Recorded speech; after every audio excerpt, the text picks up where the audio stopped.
What if a single moment could change everything? Clara Johnson, a young animal lover and owner of Wings and Feathers pet store in Denver, never imagined her quiet Friday afternoon would take such a dramatic turn. Her African gray parrot, Charlie, wasn't just any bird. His sharp wit and human-like phrases often left people in awe.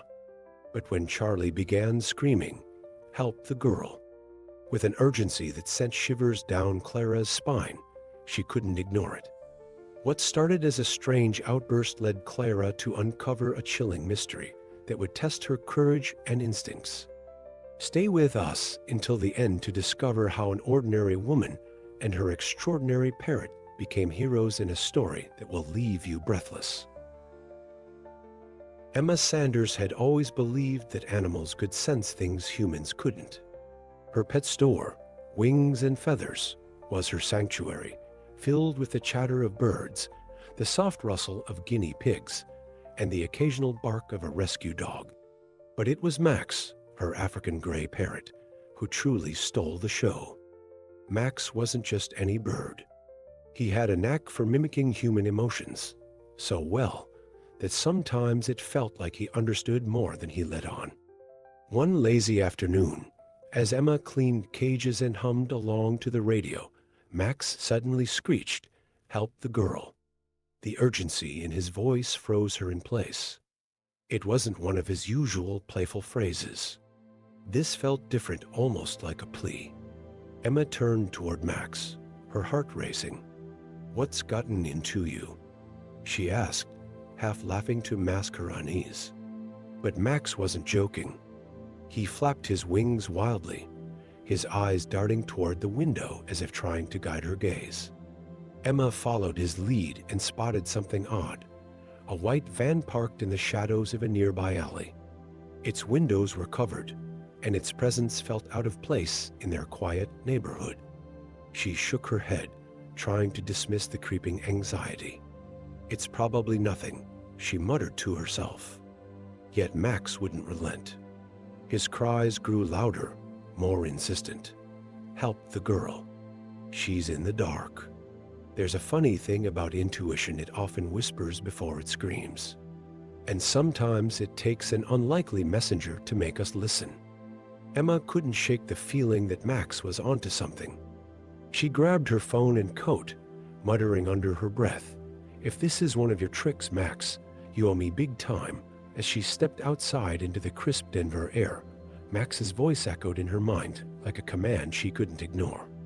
Each step toward that van felt heavier than the last, as if fate itself had tied weights to her feet. Little did she know that this moment would change everything, not just for her, but for someone whose life hung in the balance.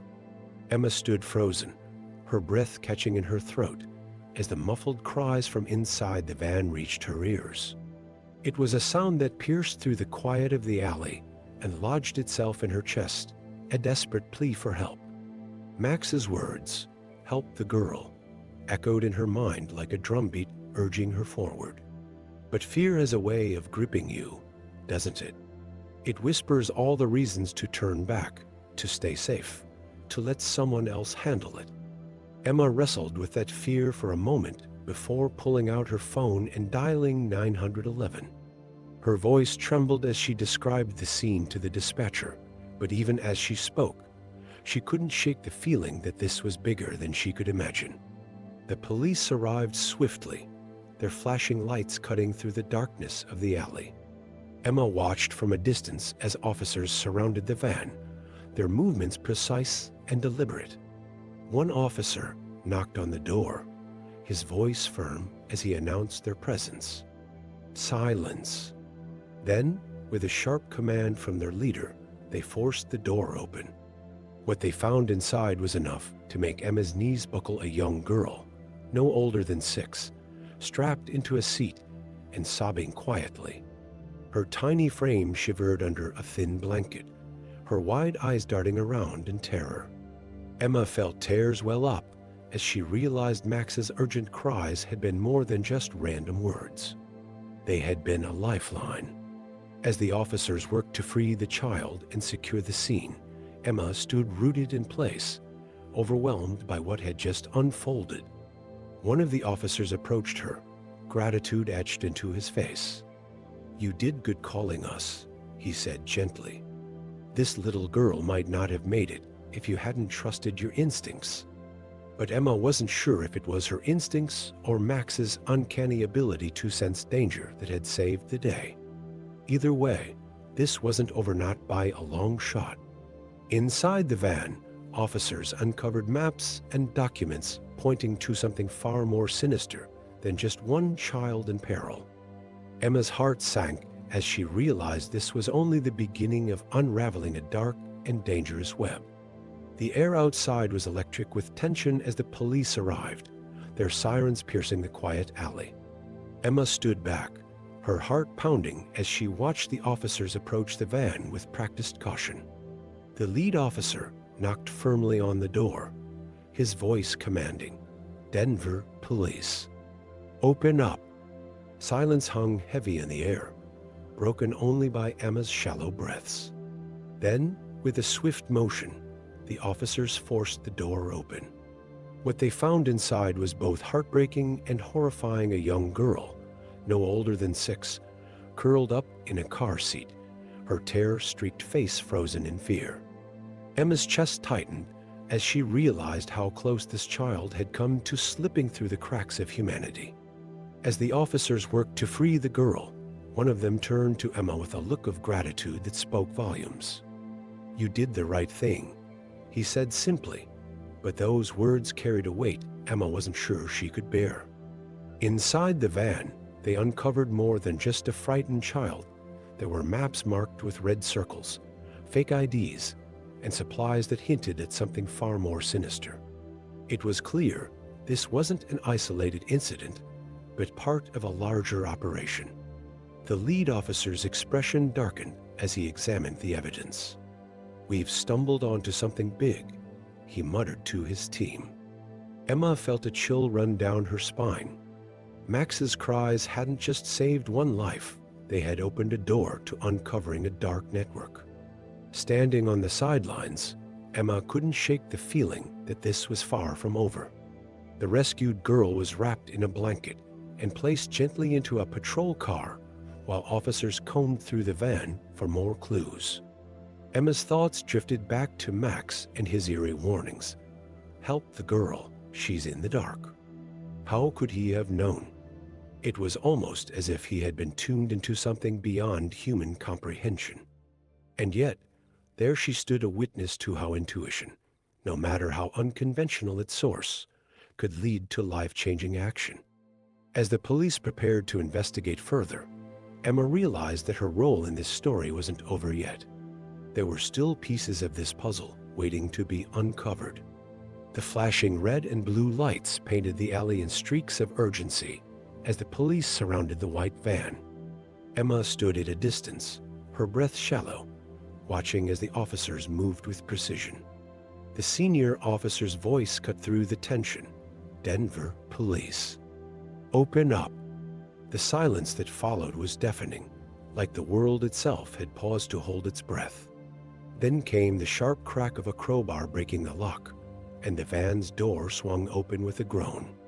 What they found inside was enough to make even the most seasoned officers falter. A young girl, trembling and tear-streaked, strapped into a seat.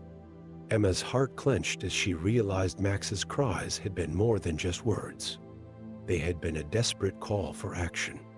As the officers worked to free the girl, Emma couldn't help but notice their grim expressions as they uncovered more clues inside the van. Maps with red circles, fake IDs, and survival supplies hinted at something far darker than a lone incident. The lead officer turned to his team, his face set in determination. "This isn't just about one child," he said quietly. "We're looking at a piece of something much bigger." Emma's stomach churned as she absorbed his words. She had followed Max's instincts out of sheer curiosity and concern, but now she realized she had stumbled into the heart of a criminal operation. It was terrifying and yet oddly empowering to know her actions had made a difference. Standing on the sidelines, Emma felt an overwhelming mix of emotions. relief for the girl who had been saved, anger at those who could commit such atrocities, and an unshakable sense of responsibility. One of the officers approached her, his voice softer now. "You did good," he said simply, but those words carried a weight that settled heavily on her shoulders. Inside her mind, Max's earlier warnings replayed like an echo she couldn't ignore. "Help the girl. She's in the dark." Somehow, those cryptic phrases had guided her to this moment. And as she watched the police collect evidence and prepare for what would undoubtedly be a larger investigation, Emma knew this was only the beginning of uncovering something much darker. The rescue of the young girl was only the tip of the iceberg.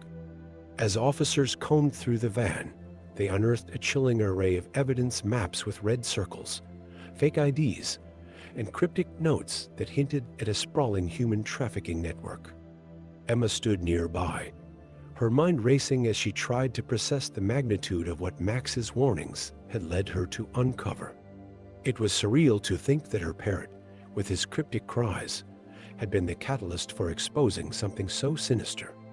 The lead officer's grim expression said it all. This wasn't just a rescue, it was the beginning of a much larger investigation. The police wasted no time connecting the dots. The maps pointed to multiple locations across Denver, each one potentially harboring more victims or serving as a hub for this dark operation. Emma felt a strange mix of pride and dread. She had acted on instinct, driven by Max's urgency, but now she realized the weight of what lay ahead. "You've done more than you know," one officer told her, his tone both reassuring and somber. But Emma couldn't shake the feeling that this was far from over. Somewhere out there, others were still trapped in darkness, waiting for someone to notice them. As Emma returned to her store that evening, Max greeted her with his usual chatter, but there was something different in his tone, almost as if he knew what had transpired. "She's in the dark," he repeated softly, his voice carrying an eerie sense of foreboding. Emma shivered but nodded resolutely. This wasn't just about one girl or one van. It was about shining a light on a shadowy world that thrived on secrecy. And somehow, she and Max had become an unlikely team in this fight. Little did she know, Max's cryptic warnings were far from over. They were just beginning to unravel a web that stretched farther than anyone could imagine. Back at Wings and Feathers, Emma couldn't shake the feeling that Max had more to say. The parrot, perched in his usual spot, seemed restless, his feathers puffed and his eyes darting toward the window. Then it came, his voice, clear and urgent. "She's in the dark. Get the red truck." Emma froze mid-step, her heart skipping a beat. It was uncanny how Max's warnings always seemed to carry weight. She grabbed her phone and called Detective Carter, explaining Max's latest cryptic message. "A red truck?" Carter echoed on the line, his tone thoughtful. "We'll keep an eye out for it. Thanks for letting us know." Emma hung up, her mind racing. How could Max possibly know these things? It felt like he was tuned into a frequency no one else could hear. Meanwhile, the police were hot on the trail of the trafficking network. Using evidence from the van and subsequent raids, they identified a warehouse on the outskirts of Denver as a key hub for operations. When they arrived, there it was, a red truck parked conspicuously near the entrance. Carter's team moved swiftly, surrounding the building and blocking all exits. Inside, they found more victims: two women and a young boy, along with stacks of forged documents and cash. The red truck was loaded with supplies, clearly prepared for another grim journey. Carter couldn't help but marvel at how Emma's parrot had once again provided a crucial lead. "She's in the dark," Max had said, and now those words felt chillingly prophetic. Back at the store, Emma paced nervously, waiting for an update. When Carter finally called to confirm the raid's success, she felt a wave of relief, but also a lingering unease. Max wasn't done yet. She could feel it in her bones. The parrot sat quietly now, his head tilted as if deep in thought. Emma approached him cautiously. "Max," she whispered, "is there something else?" He blinked slowly before speaking again. "Not over yet." The words sent a shiver down her spine. What did he mean? As night fell over Denver, Emma realized that this battle wasn't just about saving lives. It was about staying vigilant in a world full of shadows, and Max seemed to be their unlikely guide through the darkness. The final raid on the isolated farm was nothing short of a triumph. Under the cover of night, Carter and his team executed their plan with military precision, surrounding the property and cutting off every possible escape route. Inside, they found what they had feared: a large group of victims, many of them children, being prepared for transport.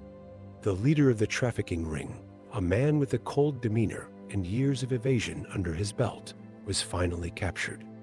It was a moment of relief, but also a stark reminder of how deep this network had run. Emma received the news at her store, her heart swelling with pride and gratitude, not just for the officers but for Max, whose uncanny warnings had set this chain of events in motion. Back at Wings and Feathers, Emma decided it was time to turn her gratitude into action. The store transformed into more than just a haven for pets. It became a community center dedicated to raising awareness about human trafficking. Flyers adorned the walls, workshops were held regularly, and survivors were invited to share their stories. Emma felt an unshakable sense of purpose as she worked tirelessly to ensure that no one else would fall victim to such horrors. And Max? He basked in his newfound fame, his cage often surrounded by visitors who marveled at the bird that had helped crack a major case. "Help the girl," he would say from time to time, as if reminding everyone of the power in listening to even the smallest voices. The city of Denver rallied around Emma's efforts. Local news outlets covered her story, and Max became an unlikely symbol of hope and courage.